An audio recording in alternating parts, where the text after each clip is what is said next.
Application of derivative use করে কি করে আমার ফাংশনের মোনোটোনিক ইনক্রিজিং কোন ডিক্রিজিং কি করে বের করবো আমার দেখতে হবে। আমি চারটে রুলস তোমাদের মনে রাখতে বলবো। f dash x equals to 0 for all x belongs to I, I be any interval, then fx is monotonic increasing।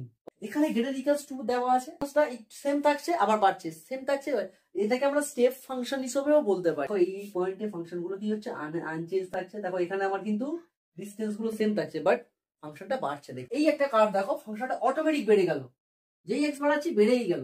তারপর এই ফাংশনটাকে স্ট্রিক্টলি মোনোটোনিক ফাংশন বলবো। f dash x greater than 0 for all x belongs to I, then fx is called strictly monotonic increasing। f dash x less equals to 0 for all x belongs to I, this is the interval, then the function's fx is monotonic decreasing in I।